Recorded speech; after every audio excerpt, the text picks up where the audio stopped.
जीत पुत्रिका व्रत कथा, जिसको हम लोग जीतिया भी कहते हैं। आज मैं 3 व्रत कथा एक साथ कहूँगी, इसलिए वीडियो थोड़ा सा बड़ा ज़रूर होगा। जीतिया व्रत को परम मंगलकारी माना जाता है। जीतिया व्रत में माताएं अपनी संतान, पुत्र हो या पुत्री, सभी की सलामती के लिए निर्जला व्रत रखती हैं। जीतिया व्रत में जीतिया व्रत कथा पढ़ने, सुनने, सुनाने से संतान सुख की प्राप्ति होती है तथा बच्चों को स्वास्थ्य तथा समृद्धि की भी प्राप्ति होती है। द्वित पुत्रिका का व्रत आश्विन मास के कृष्ण पक्ष की अष्टमी को किया जाता है। इस व्रत को पुत्रवती या पुत्रीवती स्त्रियां पुत्र पुत्री की जीवन रक्षा के उद्देश्य से करती हैं। इस व्रत को करने से मृता अवस्था, बच्चों का मरण दोष भी दूर हो जाता है।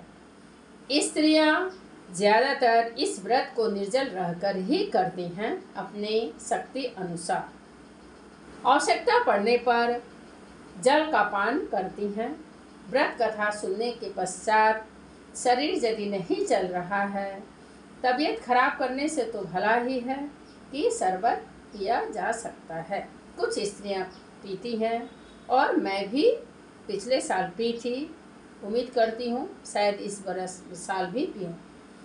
इसके पहले मैं भले ही निर्जला ही रहती थी। तो यथाशक्ति तथा भक्ति। पूजा विधि विधान।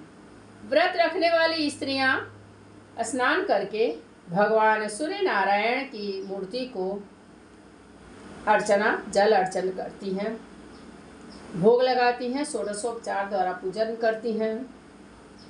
यदि आसपास नदी है तो नदी में जाकर भी स्नान करके अपने पितरों पूर्वजों को याद करके उन श्रद्धा के साथ उनको भी तर्पण करती है। उनके लिए भी जो भी सरसों का खली वाला पूजा आराधना है उसको करती हैं, और नहीं कर पाने से ध्यान करती हैं। इससे ही पूजा अर्पित हो जाता है। और इसके बाद स्त्रियां गंगा नदी के तट पर ही गोल बना करके षोडशोपचार द्वारा कलश स्थापन करके जीमूतवाहन, जिनके नाम से इस व्रत का नाम ही द्वितीया पड़ा है, द्वित पुत्रिका का व्रत पड़ा है, इसकी पूजा आराधना करती हैं। तो आज के दिन सूर्य नारायण की आराधना की जाती है, माता दुर्गा रानी का आराधना किया जाता है। ऐसे जिसकी जो भक्ति देवी देवताओं, प्रभु ईश्वर की आराधना करती हैं। तो अब मैं पहली कथा आरंभ करने जा रही हूँ। द्वित पुत्रिका का प्रथम कथा। एक समय की बात है कि जब भगवान कृष्ण द्वारिकापुरी में निवास करते थे, उस समय एक ब्राह्मण भी द्वारिका में रहता था। उसके 7 पुत्र काल के गाल में बचपन में ही जा चुके थे। इस दशा को देखकर वह ब्राह्मण बहुत दुखी था। एक दिन भगवान कृष्ण के पास गया और कहने लगा, हे भगवान, आपके राज्य में आपकी कृपा से मेरे 7 पुत्र हुए, परंतु जीवित कोई नहीं रहा। क्या कारण?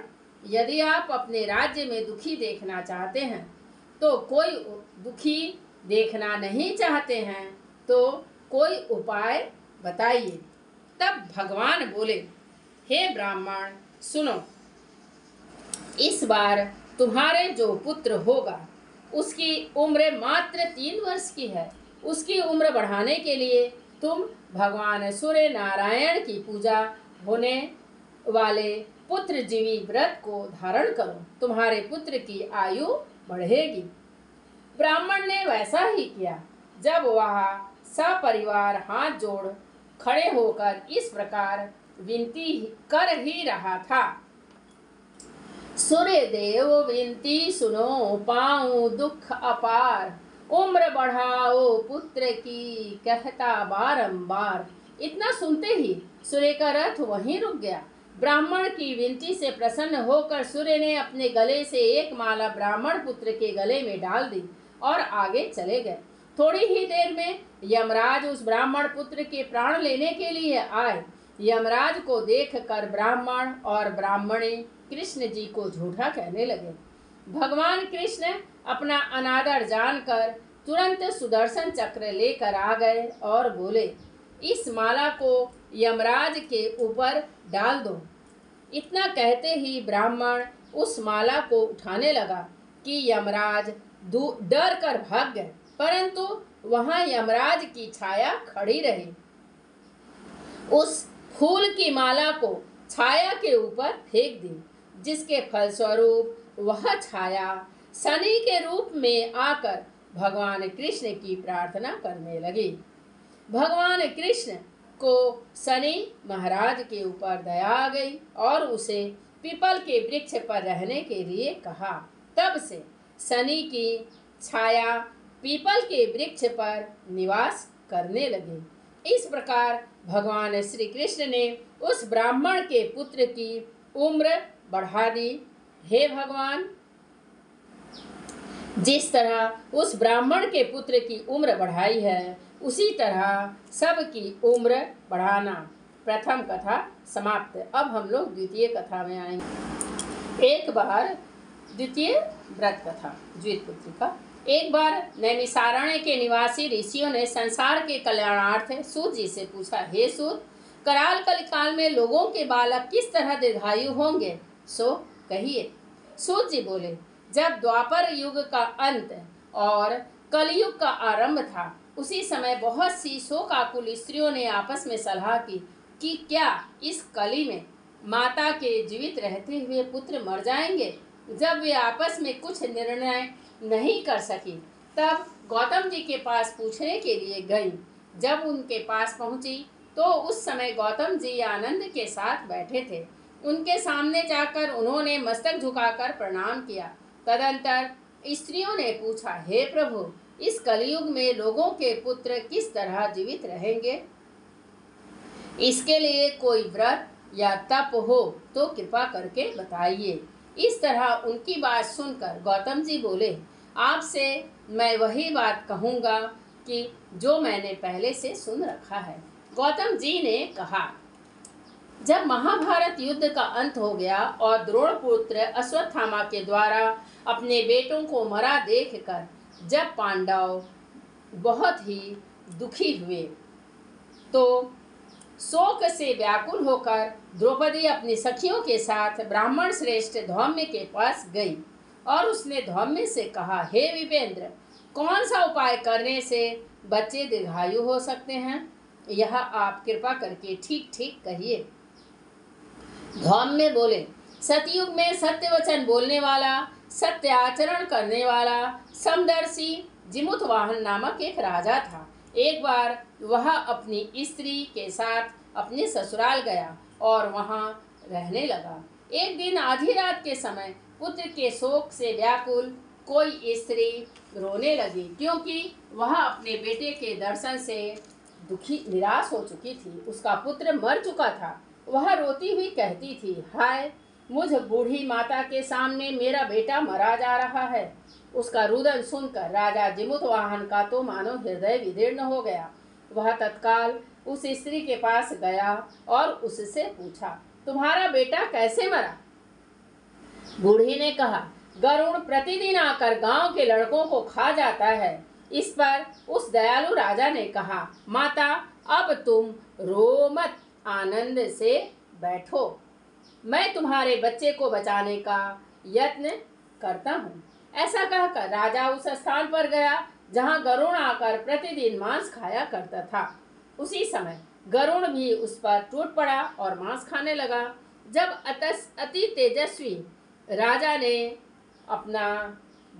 उसका बायां अंग गरुड़ ने खा लिया, तो झटपट राजा ने अपना दाहिना अंग फेर कर गरुड़ के सामने कर दिया। यह देखकर गरुड़ जी ने कहा, तुम कोई देवता हो? कौन हो तुम? मनुष्य तो नहीं जान पड़ते। अच्छा, अपना जन्म और कुल बताओ। पीड़ा से व्याकुल मन वाले राजा ने कहा, हे पक्षीराज, इस तरह के प्रश्न करना व्यर्थ है। तुम अपनी इच्छा भर मेरा मांस खाओ। यह सुनकर गरुड़ रुक गए और बड़े आदर से राजा के जन्म और कुल की बात पूछने लगे। राजा ने कहा, मेरी माता का नाम सैव्या और मेरे पिता का नाम शालिवाहन है। सूर्यवंश में मेरा जन्म हुआ है और जिमुतवाहन मेरा नाम है। राजा की दयालुता देखकर गरुड़ ने कहा, हे महाभाग, तुम्हारे मन में जो इच्छा हो, अभिलाषा हो, वह वर मांगो। राजा ने कहा, हे पक्षीराज, यदि आप मुझे वर दे रहे हैं तो वर दीजिए कि आपने अब तक जिन प्राणियों को खाया है वे सब जीवित हो जाएं। हे स्वामी, अब से आप यहाँ बालकों को ना खाएं और कोई ऐसा उपाय यहाँ पर करें कि जहाँ जो उत्पन्न हो वे लोग बहुत दिनों तक जीवित रहें। धौम्य ने कहा कि पक्षीराज गरुड़ राजा को वरदान देकर स्वयं अमृत लाने के लिए नागलोक चले गए। वहाँ से अमृत लाकर उन्होंने उन मरे मनुष्यों की हड्डियों पर बरसाया। ऐसा करने से सब लोग जीवित हो गए जिनको कि पहले गरुड़ ने खाया था। राजा के त्याग और गरुड़ की कृपा से वहाँ वालों का बहुत कष्ट दूर हो गया। उस समय राजा के शरीर की शोभा दुनी हो गई थी। राजा की दयालुता देखकर गरुड़ ने फिर कहा, मैं संसार के कल्याणार्थ एक और वरदान दूंगा। आज आश्विन कृष्ण सप्तमी से रहित शुभ अष्टमी तिथि है। आज ही तुमने यहाँ की प्रजा को जीवन दान दिया है। हे वत्स, अब से यह दिन ब्रह्म भाव हो गया है। जो मूर्ति भेद से विविध नामों से विख्यात है वही त्रैलोक्य में पूजित दुर्गा अमृत प्राप्त करने के अर्थ में जीवित पुत्रिका कहलाई है। जय माँ दुर्गा की जय। इस तिथि को जो स्त्रियां उस जीवित पुत्रिका की और कुश की आकृति बनाकर तुम्हारी पूजा करेंगी तो दिनों दिन उनका सौभाग्य बढ़ेगा और वंश की भी वृद्धि होती रहेगी। हे महाभाग, इस विषय में विचार करने की भी आवश्यकता नहीं है। हे राजन, सप्तमी से रहित और उदय तिथि की अष्टमी को व्रत करें, यानी सप्तमी विद अष्टमी जिस दिन हो उस दिन व्रत ना कर शुद्ध अष्टमी को व्रत करें और नवमी में पारण करें। इस तरह से यह व्रत कथा में जिमुतवाहन को इस तरह वरदान देकर गरुड़ वैकुंठ धाम को चले गए और राजा भी अपनी पत्नी के साथ अपने नगर को वापस चले आए। धौम्य द्रौपदी से कहते हैं, हे देवी, मैंने यह अतिशय दुर्लभ व्रत तुमको बताया है। इस व्रत के करने से बच्चे दीर्घायु होते हैं। हे देवी, तुम भी पूर्वोक्त विधि से यह व्रत और दुर्गा जी का पूजन करो। जय माँ दुर्गा, तो तुम्हें अभिलाषित फल प्राप्त होगा। मुनिराज, धौम्य की बात सुनकर द्रौपदी के हृदय में एक प्रकार का कौतूहल उत्पन्न हुआ और पूर्वासिनी स्त्रियों को बुलाकर उनके साथ यह उत्तम व्रत किया। गौतम ने कहा, यह व्रत और इसके प्रभाव को किसी एक चिल ने सुन लिया और अपनी सखी सियारिन को बतलाया। दूसरी व्रत कथा समाप्त। अब हम लोग एक चिल और सियारिन की व्रत कथा को पढ़ेंगे।